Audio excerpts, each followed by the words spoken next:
Olá, bem-vindos a mais um programa desta série aqui na RTP Memória. Para além de diversas reportagens apresentadas, como sempre, pela Anabela da Mata, hoje temos em estúdio um homem que há quase 4 décadas enfrenta microfones para, através deles, comunicar num registro de voz, de resto, muito peculiar. Bem-vindos, Zé Laféria. Temos muito prazer em receber-te. Obrigado, João Paulo. O prazer é meu estar aqui contigo, como sempre, e estar com os espectadores da RTP Memória. Muito bem. Quando é que começou o teu trajeto na rádio, Zé? O trajeto na rádio começa depois de uma pequena experiência que eu tive a nível de jornais. E eu, em 70, 71, comecei a escrever para uma revista que, na altura, se publicava em Aveiro, chamada Duas Rodas, e que se ocupava, basicamente, do ciclismo e do motociclismo. Depois, a revista quis crescer, e, embora se chamasse Duas Rodas, passou também a abraçar o automobilismo e convidou-me a mim para fazer os automóveis, etc. Então andava aí no Rally TAP, na altura, na Volta a Portugal em automóvel, no Rally das Camélias, etc. Ainda não havia Autódromo do Estoril, estava quase a ver. Depois fiquei também como correspondente em Lisboa de um jornal local, com grande tradição em Aveiro, que era o Lutador. E, por último, comecei a colaborar no Departamento de Desporto do Jornal A Capital, que, curiosamente, tinha à frente do desporto só gente de rádio. O chefe era o Fernando Garcia, um grande locutor da emissão nacional, e depois os restantes eram o Fernando Correia e o Amadeu José de Freitas. Portanto, profissionais de alto gabarito. Daí para a frente, um dia, o Fernando Pires, o jornalista Fernando Pires, meu amigo, eu sou amigo do filho dele desde miúdos, e ele sabia que eu tinha uma paixão muito grande pela rádio, e disse-me assim: ouça lá, você acha que é capaz de fazer isto? E isto o que era? O Zé Fialho Gouveia tinha saído da Sonarte, e o Fernando Pires é que coordenava as transmissões desportivas da Sonarte. E isto era fazer as informações de tempo e resultado da redação do Diário Popular em direto para a transmissão que passava na Renascença. O Fernando de Almeida tinha substituído o Zé Fialho como pivô de emissão, e eu passei a estar aos domingos no Diário Popular. Isto, portanto, logo em janeiro de 72. A partir daí, 6 meses depois, começo a integrar uma outra equipa, que era a equipa do comboio das 6h30, que bem te lembras, Sim. No Rádio Graça, com o José Castelo e o Avelino Marques, que era meu tio, e que então me disse: vai lá fazer uma perninha e tal. E eu comecei a fazer um programa de fim de semana do comboio das 6h30. 6 meses depois é que entrei para locutor do Clube Radiofónico de Portugal, onde estive até à nacionalização. Exato. O Clube Radiofónico de Portugal, vale a pena recordar, que era uma das rádios que integrava os emissores associados. Exatamente. De Lisboa, e onde também estavam a Rádio Graça, o Rádio Peninsular e a Rádio Voz de Lisboa. Era que nessa altura era alfabeta já, porque já tinha sido adquirida pelo Zé Paulo Medeiros. Exatamente. Muito bem, portanto, tiveste esse trajeto de veras curioso. Mas, por falar dos emissores associados de Lisboa, penso que podemos pôr aqui uma tónica, é que era uma rádio extremamente popular. Era uma rádio extremamente popular e, além disso, era uma escola. Nós, na altura, se bem te lembras, nós tínhamos 2 grandes escolas de rádio em Portugal. Uma, a Rádio Universidade, por onde passaram profissionais, como o Zé Fialho Gouveia, o Zé Nuno Martins, o João Alferes Gonçalves, o Adelino Gomes, o Joaquim Furtado, etc. E os emissores associados, de onde saíram profissionais, como tu, o António Sala, o Hermenegildo Gomes, o saudoso Hermenegildo Gomes, o Eládio Clímaco, o Costa Martins, enfim, gente que, no fundo, veio depois, mais tarde, já na RDP, a continuar, digamos, tudo aquilo que no fundo tinha aprendido nos emissores associados. Porque na altura não havia faculdades, não havia cursos de comunicação social, portanto, era com a tarimba, como se dizia. Não é? Aprendemos com os mais velhos, não é? Aprendíamos com os mais velhos. E eu, de facto, tive esse privilégio ali nos emissores associados de poder aprender com gente, como eu já te disse, com o Zé Castelo, o Avelino Marques, o Leite Pereira, o Marcos Vidal, o meu querido amigo Marcos Vidal, que foi um homem que me ensinou muita coisa, ensinou-me inclusivamente, e isso depois, se achares oportuno, já lá iremos, ensinou-me inclusivamente a organizar espetáculos e a montar espetáculos, coisa que eu mais tarde, muito mais tarde, vim a fazer para a Casa da Imprensa. Seja nacional ou local, o importante é que quando sintonizamos a nossa rádio, sabemos que quem está do outro lado está a falar ao nosso ouvido. É o caso da Rádio Lidador, na Maia, e hoje vamos estar no ar com José Freitas para nos falar um bocadinho desta rádio local ou deste grupo de rádios locais da Zona Norte. É isso, a Rádio Lidador é uma de 5 estações locais ao qual o nosso grupo pertence, constituída pela Rádio Lidador, no Concelho da Maia, pela Rádio Mar, na Póvoa de Varzim, e em processo de extensão da sua área de influência para Matosinhos, e pela Rádio Voz de Santo Tirso, em Santo Tirso, a Rádio Trofa, logicamente no município da Trofa, e ainda também pela Rádio Regional de Aveiro, no Concelho de Aveiro. José, nós falamos com várias pessoas de rádios locais que nos dizem que atravessam algum período de crise. Também se passa aqui, as rádios locais têm alguma dificuldade em sobreviver no meio? Não somos exceção, somos apenas um mais dentre aqueles que estão na regra de existência complicada do ponto de vista económico ou financeiro, porque a crise atingiu a todos, atingiu aquele que é o nosso mercado publicitário. As rádios, os jornais, no fundo os meios de comunicação existem à custa exatamente da publicidade, é o único rendimento de que dispomos. Se os nossos potenciais clientes, que são muitas pequenas empresas, muitas pequenas lojas comerciais, pequenas indústrias locais, se são afetados pela crise, uma das áreas onde há uma tentação maior para cortar custos é exatamente na rubrica relacionada com a publicidade. O vosso público-alvo quer ouvir exatamente aquilo que vocês passam, informação local, rubricas que tenham a ver com aquilo que lhes interessa para a terra. É um bocadinho isso, é essa a função das rádios locais? Como todos os órgãos de comunicação social, nós pretendemos chegar a um maior número de pessoas possível, procuramos tentar corresponder àquilo que elas necessitam. Tentamos ir ao encontro da informação do local, das componentes mais recreativas da animação local. Às vezes, creio eu, muitas vezes conseguimos. A Rádio Lidador, como é que vocês se designam, como é que se distinguem? Sem esquecer a componente da informação local, regional, que é de facto bastante importante, nós assumimos uma vertente de rádio de entretenimento. Somos uma rádio com uma grande vertente musical, sobretudo música nacional. Nós temos uma expressão de cerca de 60-65% de música de expressão nacional e com intérpretes nacionais em emissão, em antena. Os dados que nós temos acompanhado regularmente, até porque a lei obriga a isso mesmo, indicam exatamente que andamos nos 60-65%. Se eu sintonizar 94.3, estou em sintonia, passa a expressão, com a vossa rádio, com a Rádio Lidador. Eu posso ligar para cá, vocês têm rubricas, têm programas em que há esta interação com o ouvinte? Temos vários dos programas onde há essa interação de manhã. Temos um programa que se chama SMS e que significa que as pessoas podem, através de uma SMS, uma mensagem de texto escrita enviada para um número de telemóvel que não tem valor acrescentado, é um número de telemóvel puro, podem pedir uma música e fazer dedicatórias. Não entram no ar, mas podem de facto fazer esse tipo de pedidos. Há o tradicional Discos Pedidos, o nosso programa chama-se Ligação Direta e que acontece todos os dias, de segunda a sexta, entre as 2 e as 3 da tarde. É também uma forma de interação. Na RDP foste locutor e realizador. Fui. Na RDP eu fiz parte logo das emissões experimentais que foram feitas nos estúdios do então Rádio Graça, no Restelo, e que eram coordenadas pela Maria Leonor, a saudosa Maria Leonor, e pelo nosso querido António Miguel, que ainda está em grande forma. E havia um núcleo de locutores que faziam ali aquela continuidade. Era eu, era o Sala, a Dora Maria, a Gina Esteves, a Edith Maria, que fizemos durante uns quantos dias aquela emissão que era simultânea para todos os emissores que abrangessem Rádio Clube Português e emissores associados, a Rádio Ribatejo, emissores do Norte reunidos e emissora nacional. Portanto, isso durou para aí 15 dias. Daí para a frente, então fomos integrados em diferentes equipas.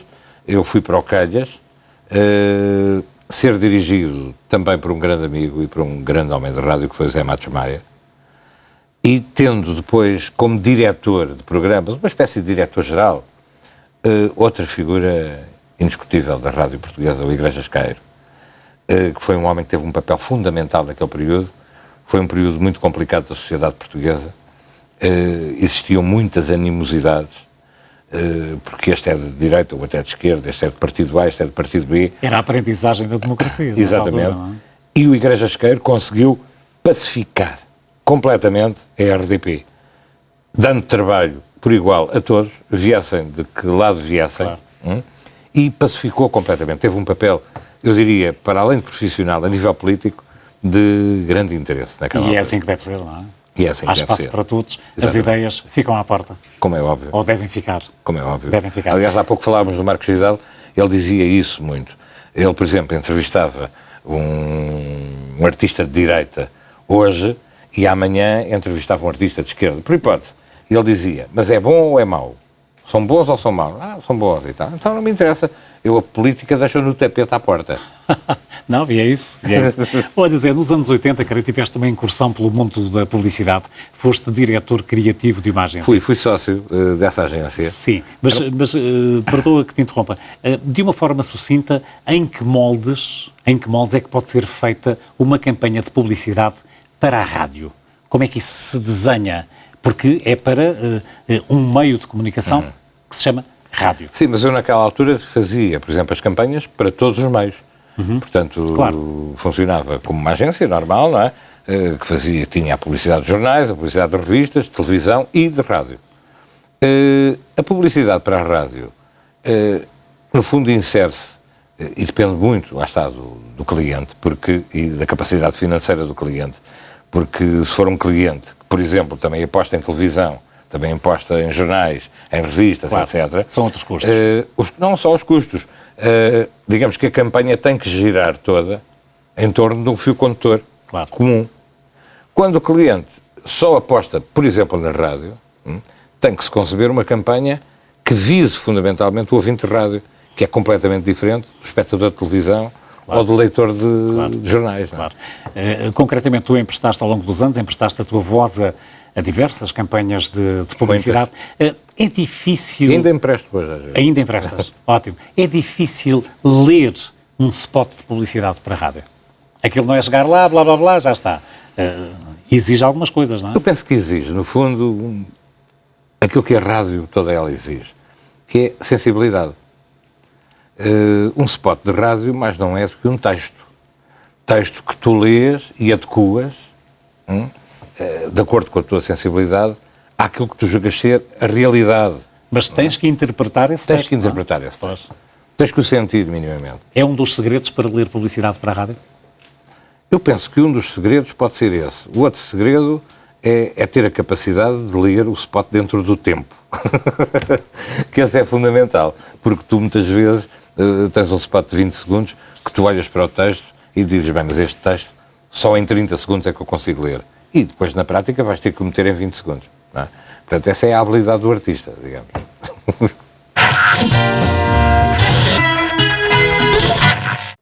Vamos agora até aos Açores para a rubrica Sons da História. Em setembro de 1957 começou a erupção do vulcão dos Capelinhos na ilha do Faial, Açores, que se prolongou até ao primeiro semestre de 1958.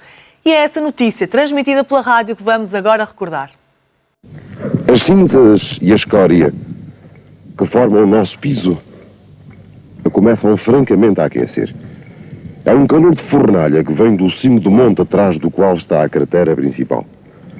O vento atira-nos à cara descargas de areia e pequenas pedras. A poeira e o fumo que andam no ar vão tornando o nosso vestuário negro. Seremos daqui, estamos certos, se o vento continuar assim, como se nos tivéssemos esfregado com carvão. Lembramos-nos muitas vezes das gentas aldeias do Capelo e do Norte Pequeno, que provaram e estão provando uma coragem extraordinária.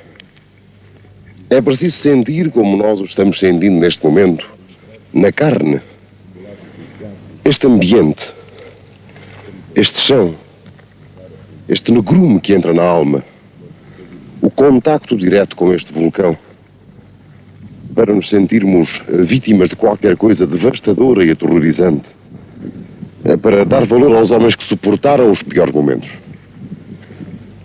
Enquanto falamos continuamos a subir. O vulcão já se sente. E à medida que andamos, melhor se vai vendo. Começamos também a sentir o efeito desta escalada, respirando um ar impróprio, acumulado de gases nocivos. Estamos francamente cansados, mas continuemos. Eu queria dizer lá, Ferreira, para além da tua ligação à imprensa, já falámos sobre isso, e à publicidade, também já falámos, tiveste ensejo de, em rádio, fazer jornalismo alguma vez? Tive. Aliás, te lembras que nós todos, quando começámos, naquela altura, todos fazíamos de tudo, não é? Tanto apresentávamos programas musicais, como fazíamos reportagem, como fazíamos noticiários, como acompanhávamos o Presidente da República aqui ou ali, o Primeiro-Ministro, etc. Portanto, eu tive essa possibilidade. Só que, a partir de 76, com a criação da RDP, ficou tudo devidamente compartimentado. Quem fazia notícias só fazia notícias, quem fazia programas só fazia programas, quem fazia reportagem só fazia reportagem, e isso, na altura, para nós, foi, de certa forma, um choque. Hoje, acho que foi, talvez, das melhores coisas que podia ter acontecido à rádio portuguesa, que foi, no fundo, tentar especializar as pessoas nas suas áreas. Porque nós, no fundo, tocávamos em muitas teclas e, se calhar, não dominávamos bem nenhuma, não é? Depois havia, e sobretudo para quem estava nas rádios privadas, havia, como é óbvio, um grande objetivo também, que era ganhar dinheiro, não é?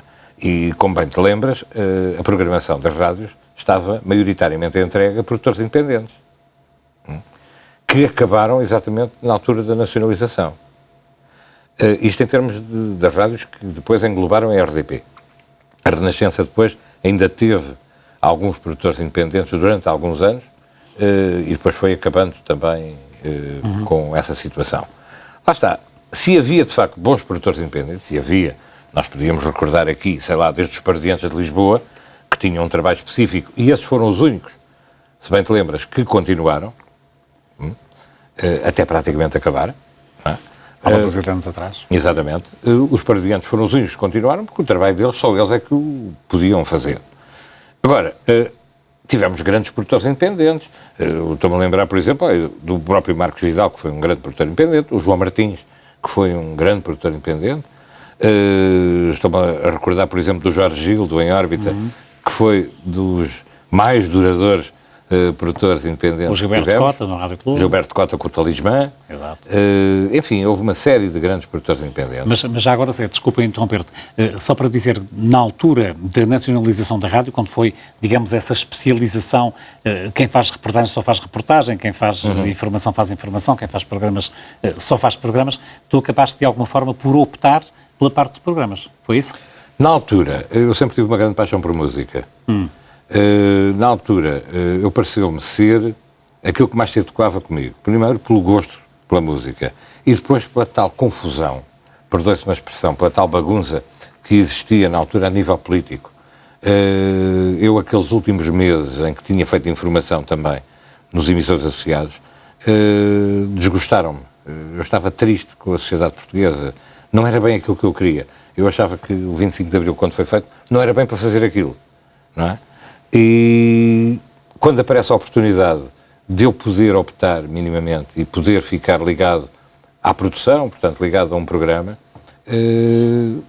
optei e fiquei. Não pensaste duas vezes? Não pensei duas vezes. Ok. No Clube Radiofónico de Portugal, portanto, uma das estações dos emissores associados de Lisboa, já há pouco dissemos, privaste com nomes saudosos como o Marcos Vidal, o Manel Celeiro, e também com outros nomes. Estou a pensar no Luís Pereira de Sousa, felizmente ainda entre nós, e certamente por muitos anos, o Nunes Forte, etc. Portanto, foi uma boa escola, não é? Foi uma grande escola. Foi uma grande escola. E profissionais até mais antigos. Lembro-me ainda de trabalhar e fazer o programa da manhã com a Maria Bastos. Ah, Maria Bastos, é verdade. Que era uma mulher muito bem disposta, muito divertida.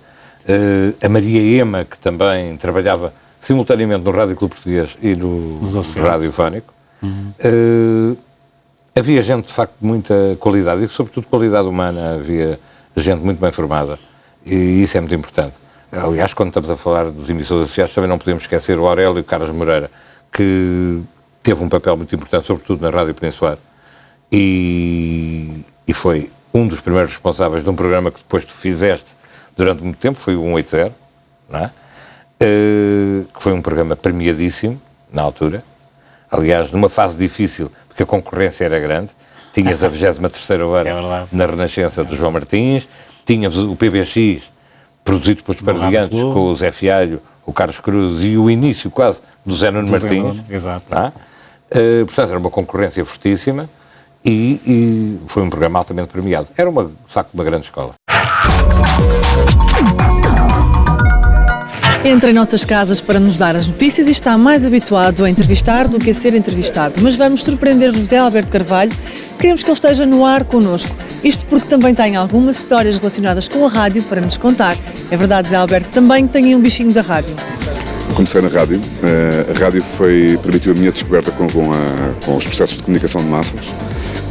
Descobri através da rádio que tinha uma voz minimamente trabalhável para comunicar com os outros, coisa que desconhecia até essa altura. Isso começou nas rádios piratas, na altura, há muito tempo, no final da minha adolescência em Viseu. Também andou a piratear? Também, enquanto não foram legalizadas, depois ficou tudo dentro da lei. E a rádio durante muitos anos exerceu um fascínio enorme sobre mim. Que ligação é que tem com a rádio hoje em dia? Houve um professor meu que utilizava uma expressão de um sociólogo canadiano muito conhecido e de que eu nunca mais me esqueci, que a rádio é uma espécie de cordão umbilical que nos liga permanentemente à vida e à atualidade. E eu mantenho esse cordão umbilical. A rádio está num processo de mutação, como todos os meios de comunicação de massas, a televisão também. As pessoas relacionam-se com estes meios de uma forma diferente daquilo que faziam no passado, mas continuo a ouvir rádio em alguns períodos do dia, obrigatoriamente de manhã, claro, não é? A rádio nunca vai deixar de se ouvir de manhã. A rádio nunca vai deixar de se ouvir no carro. Consulta também habitualmente os sítios na internet das nossas rádios. Tem alguma curiosidade de saber que programas é que vão dar, que fóruns é que estão a acontecer, que informações têm para nos dar? A minha utilização dos programas de rádio na internet é sobretudo indo buscar aquilo que não pude ouvir na altura. É essa a principal utilização que eu lhe dou. E que magia é que tem a rádio para si? Qual é para si a magia da rádio? É essa de libertar todos os sentidos, cativando um sentido, que é o da audição, não é? E há pessoas mais ou menos talentosas para o fazer, com mais ou menos capacidade de sedução sobre o ouvinte, que o conseguem fazer, alguns de forma magistral. Mas agarrando nesse sentido do aspecto do ouvinte, depois de libertar um universo inteiro, que é aquilo que nós quisermos que seja. A rádio foi durante muitos anos um veículo privilegiado de comunicação, uma vez que era o único. Acha que ainda se mantém? As pessoas ainda procuram muito a rádio para lhes informar na hora, no minuto? A história demonstra-nos que os meios de comunicação não se aniquilam uns aos outros, mas que se refundem, se renascem de alguma forma e se complementam de uma forma diferente. Eu acho que é isso que está a acontecer com a rádio também, em função do advento da internet e está a acontecer também com a televisão. Trabalhando em televisão, mas já tendo trabalhado em rádio, ainda lhe interessa ir picando assim a concorrência na rádio para saber o que é que se vai passando, que inovações é que nos tem trazido? Sem dúvida, até porque há muito boas ideias que são aplicadas na rádio e a rádio é um excelente laboratório de boas soluções e há algumas coisas que são inspiradoras, que são feitas pelos profissionais de rádio em Portugal. Como é que seria ou qual seria a sua rádio ideal se pudesse fazer a sua rádio? Como é que a faria? Música, mais informação? Que tipo de música? Pois, o tipo de música eu tenho uma grande dificuldade em responder a isso, porque eu sou muito eclético do ponto de vista de gostos musicais e, portanto, a minha rádio seria uma rádio que provavelmente mais ninguém ouviria, portanto, não poderia fazer isso. A rádio que eu construiria para as pessoas teria que ter uma boa dose de palavra, de música e de reportagem, de som natural. Apesar de a rádio ser som, acha que também nos permite fantasiar com aquela pessoa que está do outro lado, imaginando as notícias, imaginando aqueles textos? Sem dúvida, a rádio projeta imagens. A voz, o som das palavras, o som dos objetos, o som das coisas, o som da vida, projeta imagens. E cada espectador, é como num livro. Nós num livro temos alguma tendência para tentarmos encaixar uma determinada personagem ou uma determinada situação em alguém que nós conhecemos ou em alguma coisa que tenhamos vivido ou testemunhado. E com os sons é a mesma coisa, nós, e com a rádio e com a voz das pessoas, nós temos tendência a projetar uma imagem delas. É por isso que a rádio é tão poderosa, enquanto veículo mobilizador e muito afetivo. Há uma grande dose de afetividade na comunicação através da rádio. Muito mais do que através da televisão. Eu queria dizer lá, Féria, numa outra fase da tua carreira profissional, que é uma carreira riquíssima, foste coordenador executivo da Rádio Comercial. Foi. O que é que fazias Mas concretamente? isso já na fase pós-privatização.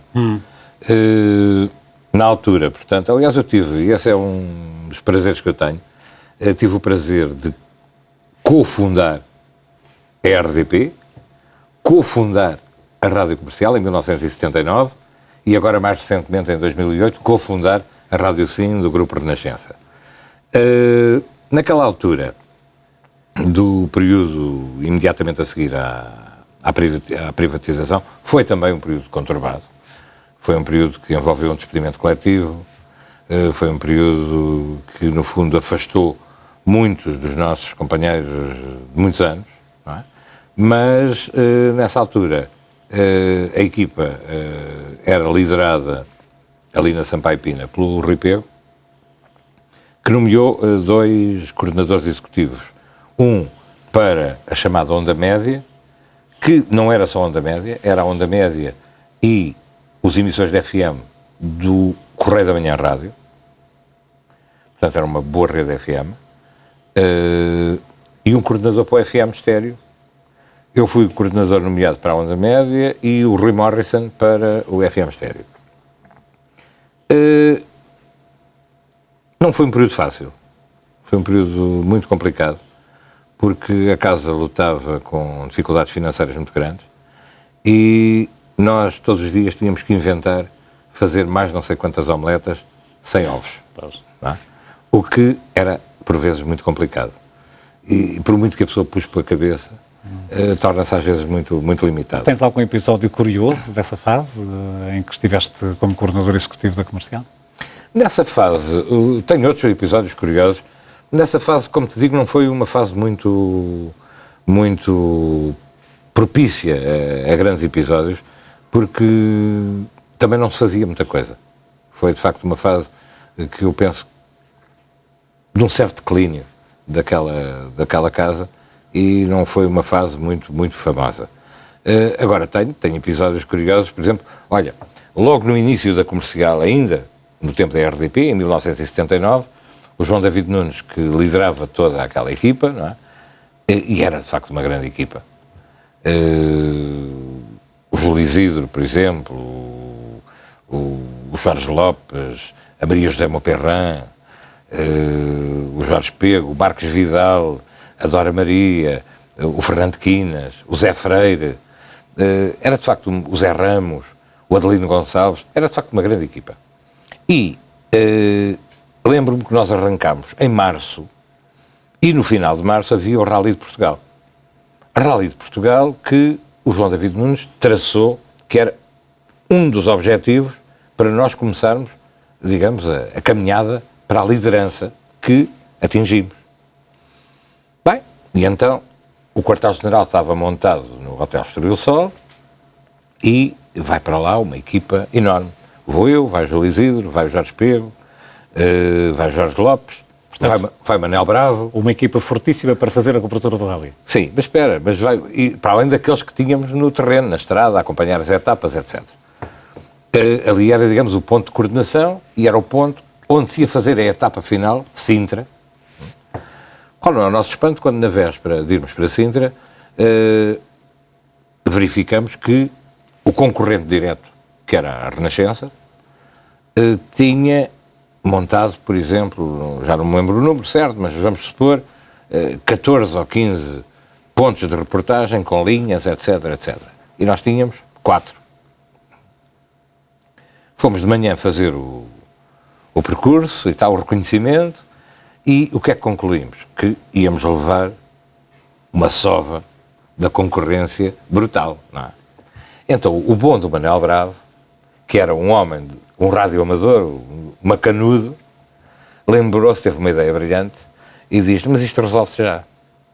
E então como é que se resolveu? Ele lá fez um telefonema, lá vieram os amigos todos macanudos, montam no telhado do Hotel Estoril Sol uma bruta antena e à hora de começar as etapas, nós estávamos todos num quarto, eu, o Jorge e o Júlio Isidro, num quarto, a receber as informações por um auscultador e com o outro auscultador com a emissão no ar, e nós era como se estivéssemos nos postos de reportagem, porque colocámos um macanudo em cada ponto de cronometragem. Resultado, nós estávamos a dar as informações sempre com 2 minutos de avanço em relação à concorrência. Em relação à concorrência. Concorrência que estava doida porque não via sequer um repórter da rádio ali. Mas isso mostra como é importante a criatividade também na rádio, não é? Exatamente. Aliás, a criatividade na rádio é fundamental. E tu sabes que hoje em dia perdeu-se muito essa criatividade em virtude da tecnologia. As novas tecnologias, que nos oferecem quase tudo, já não nos obrigam a pensar tanto. Porque, de facto, a oferta é muito grande e muito boa, hoje em dia, em termos tecnológicos.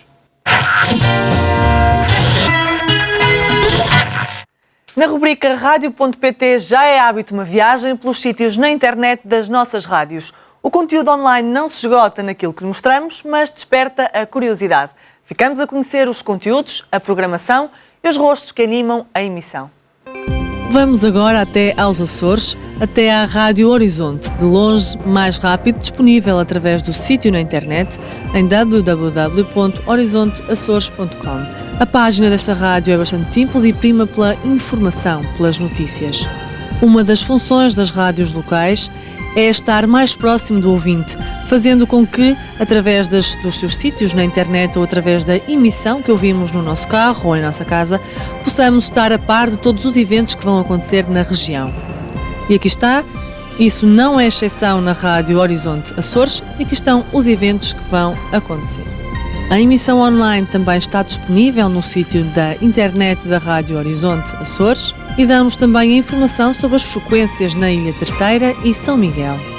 A proximidade com o ouvinte é de facto muito importante e por isso no Fórum Horizonte, clicando neste link, o ouvinte pode inscrever-se e fazer os pedidos das músicas que quer ouvir. Basta ligar-se à Rádio Horizonte. Vamos voltar atrás e terminar a nossa visita. Se quiser saber as notícias que nos chegam das Ilhas Açorianas, aqui está, pode consultar www.horizonteaçores.com. Zé Laféria, tens acompanhado e até apresentado a Grande Noite do Fado. Numa altura em que se prepara a candidatura do Fado a Património da Humanidade, queria perguntar-te que importância tem tido a rádio na divulgação da chamada Canção Nacional. Bem, nesta fase do campeonato, tirando uma ou outra rádio, e eu posso falar por aquela em que trabalho atualmente, que faz uma grande divulgação do fado, digamos que as grandes rádios nacionais, todas elas, passam ao lado do fado. Isto poderá parecer um pouco um contrassenso, mas é verdade. A própria Antena 1, que é uma estação pública, passa muito ao lado do fado, embora tenha pessoas, como é o caso do Edgar Canelas e do Armando Carvalheda, muito ligadas ao fado, mas deveria ter uma componente muito mais forte de fado. E deveria estar ela própria, se calhar, a apadrinhar esta candidatura de Portugal à Unesco. E há uma coisa curiosa, é que o chamado Fado de Coimbra raramente se ouve na nossa rádio. E tem coisas lindíssimas. Como te digo, por exemplo, na Rádio Sim, podes ligar que ouves o Fado de Coimbra. E ouves os grandes nomes de Coimbra. Eu julgo que o próprio Fado de Coimbra, nos últimos anos, também teve um decréscimo.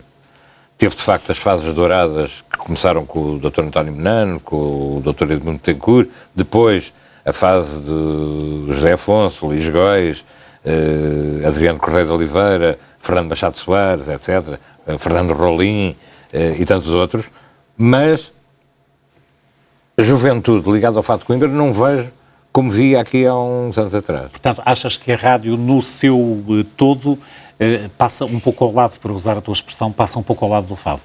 A rádio passa muito ao lado do fado. Estamos a falar no seu todo, não é? Aham. Depois há rádios específicas que de facto, tratam o fado de outra maneira. Claro. É o caso concreto, estou a pensar, da Rádio Amália, que é um projeto surgido o ano passado, se a memória me não atraiçoa, e que tem essa vocação precisamente de divulgar fado.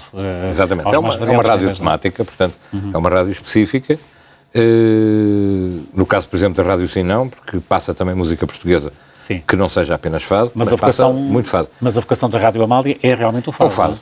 É o fado. Pois, é uma rádio local? É praticamente a primeira rádio em Portugal temática. Vai lá. Tu tens nos Estados Unidos rádios de jazz, de blues, etc. Aquela é a primeira rádio de fado que temos em Portugal. Especificamente sobre fado, é realmente a Rádio Amália. Mas já disseste várias vezes que estás ligado à Rádio Sim, que é uma rádio do Grupo Renascença e que também surgiu há cerca de 2 anos, não é? 2 anos, faz no dia 4 de agosto.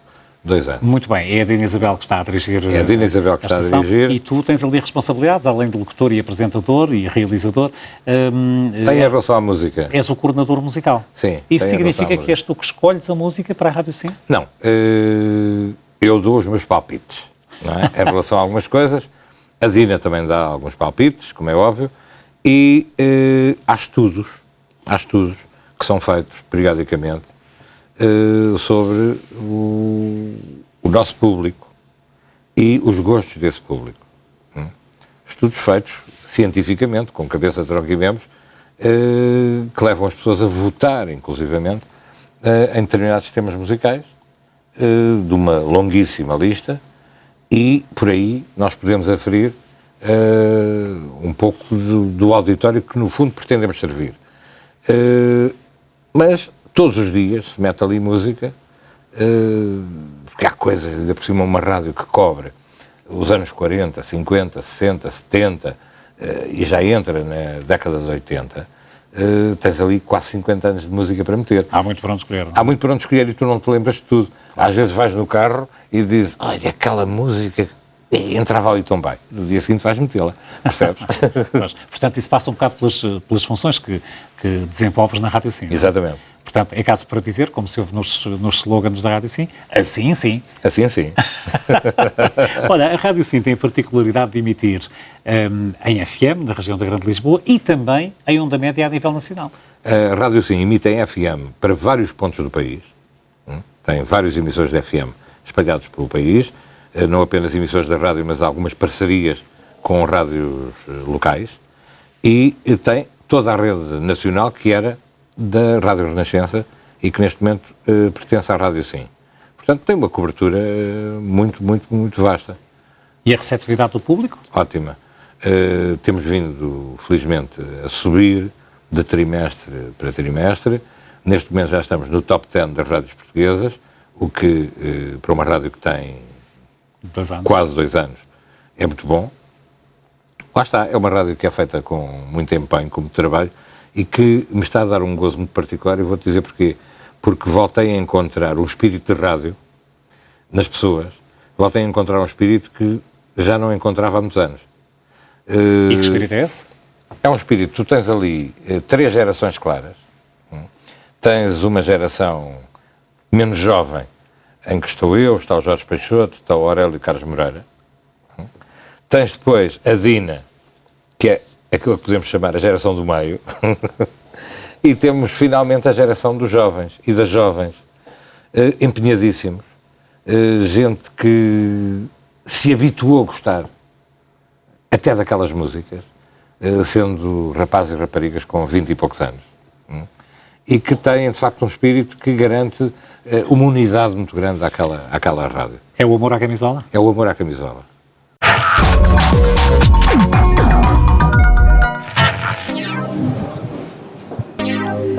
Quer seja em casa, no carro ou no escritório, à tarde é que é bom com João Vaz. O que é para ti esta rádio que faz hoje, o que é a rádio hoje em dia? A rádio para mim é tudo. Há muitos anos já que a rádio é tudo. E esta rádio é muito apetecível porque é a rádio comercial. Foi a primeira rádio onde eu trabalhei e tenho um carinho muito especial por ela. Passei por muitos sítios, saí e voltei mais tarde, e é engraçado que ao fim de quase 30 anos estou na rádio que gosto e para a qual nasci para a rádio, o que é muito interessante e é muito bom ao mesmo tempo. Nasceu para a rádio, há quanto tempo é que a rádio faz parte da sua vida? Eu entrei aqui em 1981 como colaborador.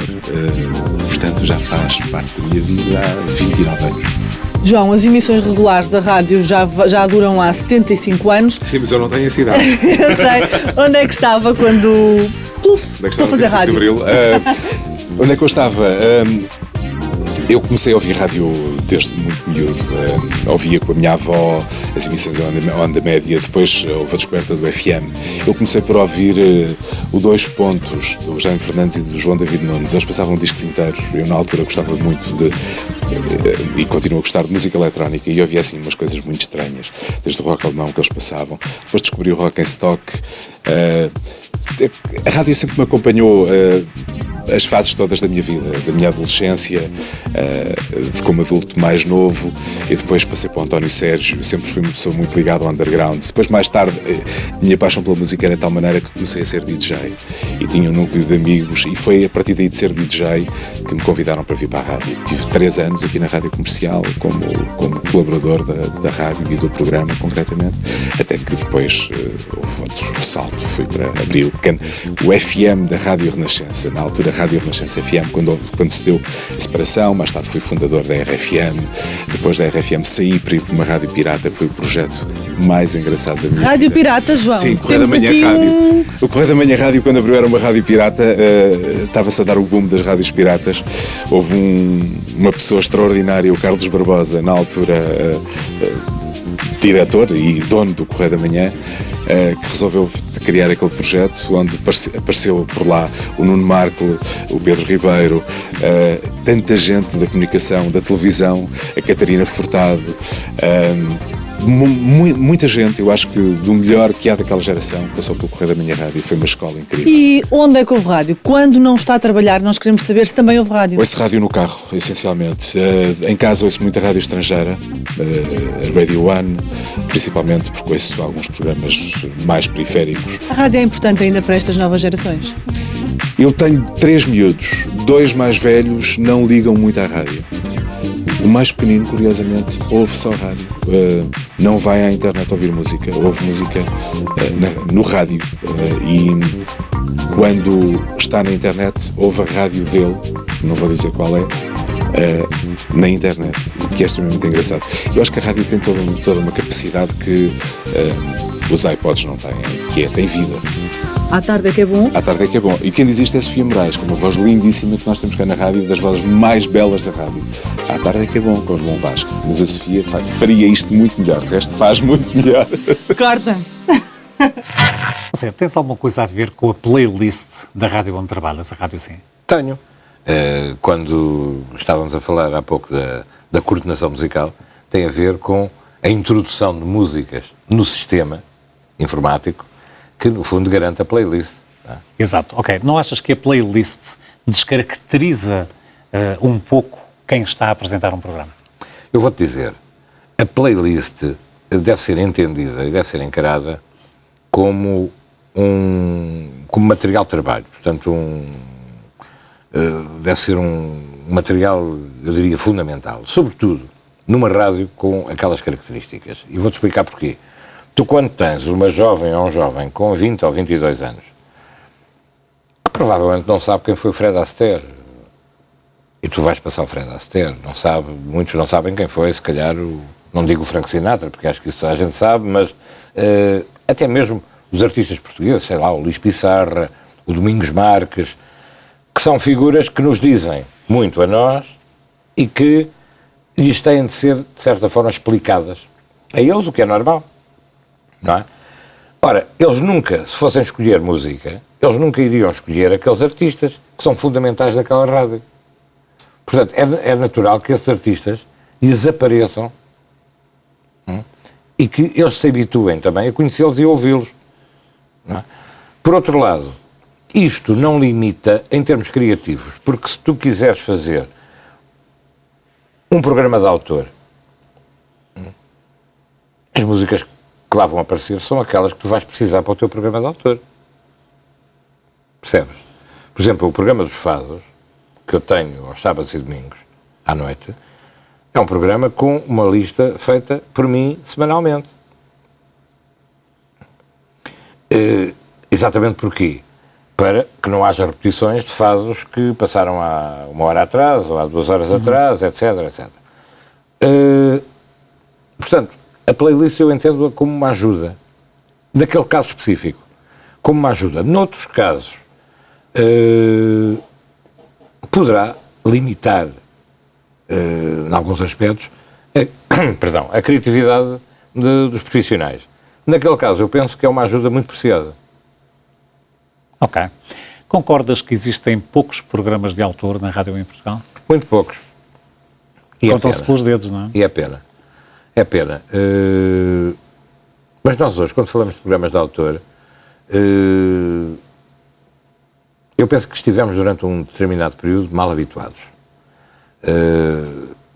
Aqui há 25, 30 anos, fizeram-se belíssimos programas de autor em Portugal. Depois também se foram fazendo cada vez menos, ainda antes da playlist. É que o problema está aí. Mas porquê é que houve este decréscimo de programas de autor? Eu penso que isso tem a ver com o desinvestimento que houve. Porque tu repara... Foi uma nova caracterização... Um programa de autor é um programa caro. Por norma. Não é? Porque tu precisas ter colaboradores para isto, colaboradores para aquilo, etc, etc, etc, que custam dinheiro. Não é? E houve um desinvestimento efetivo em rádio. Houve um grande investimento a nível tecnológico. Hoje, de facto, qualquer rádio está bem servida a nível tecnológico e técnico. Agora, em termos humanos, houve, a partir de determinada altura, e isso penso que foi geral, houve um desinvestimento muito grande. Por exemplo, há uma área na rádio que tu hoje não encontras e que eu penso que é fundamental, sobretudo nas chamadas rádios populares, que é o repórter de rua. Não há? Não há. Tínhamos o Carneiro Gomes, na Renascença, há uns anos atrás. Tiveste o Carneiro Gomes, o Policarpo de Freitas. Policarpo. E daí para a frente... Pouco mais. Não tens. Portanto, o repórter, como nós o conhecemos, eu penso que esse é um dos investimentos que deve ser feito. Claro. Eu não sei se a rádio está melhor, se está pior, mas definitivamente está diferente. É isso que eu ia dizer. A rádio, eu penso que não está melhor nem pior, está diferente. Hoje faz boa rádio e faz-se má rádio. Antigamente fazia-se boa rádio e má rádio. Quer dizer, portanto, temos de ser, de facto, corretos nessa análise. Hoje faz-se bom e mau e antigamente também se fazia bom e mau. Agora, há aspectos que deveriam voltar à rádio. Falámos aqui, neste da reportagem, que é um deles, que tem todo o cabimento. Destacado relator desportivo em várias modalidades, trabalhou na emissora nacional e em outras estações de rádio, onde o empolgamento dos seus relatos cativava os ouvintes. Vamos hoje recordar na rubrica Donos da Voz, Amadeu José de Freitas. A emissora nacional continua a transmitir uma reportagem do estádio José Alvalade, o novo parque desportivo do Sporting. E agora, senhoras e senhores, temos perto de nós o filho do saudoso dirigente do Sporting, Dr. Ribeiro Ferreira. Vamos pedir algumas palavras acerca deste momento de tanta grandiosidade para o clube de Alvalade. Faltam palavras para exprimir a inauguração do estádio. No entanto, não quero deixar de dizer que esta inauguração e a construção deste estádio são a expressão da frase hoje e sempre Sporting. E eu queria perguntar-te se estás de acordo com aqueles que dizem que na rádio portuguesa ouve-se muito pouco música portuguesa. É verdade.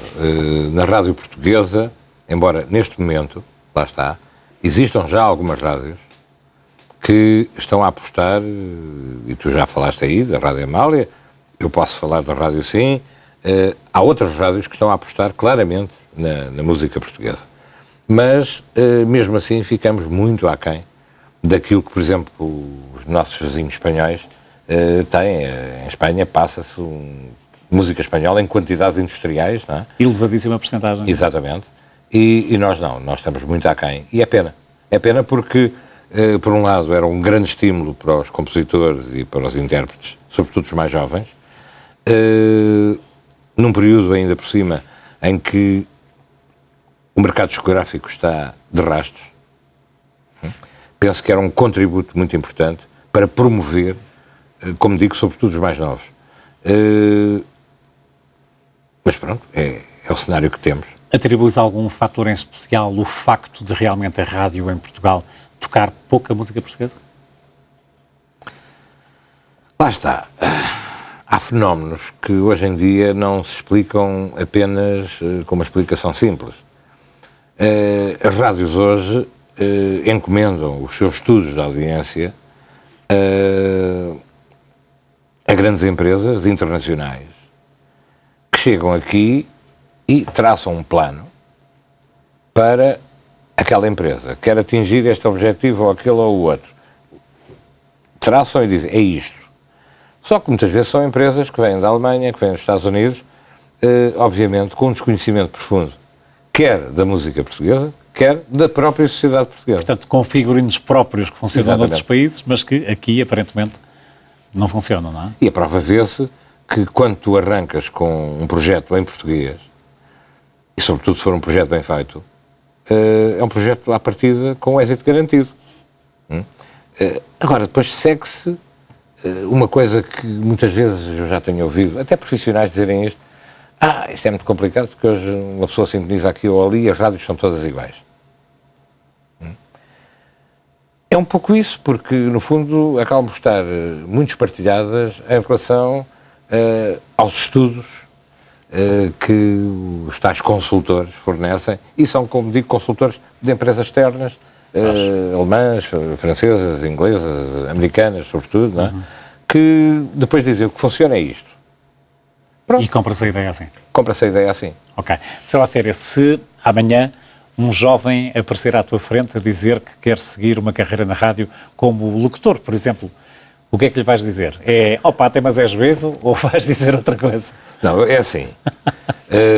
Se ele tiver a mesma vontade que eu tinha, que a rádio para mim sempre foi a paixão, é óbvio que, diga eu o que disser, entra aí por um lado e sai por outro.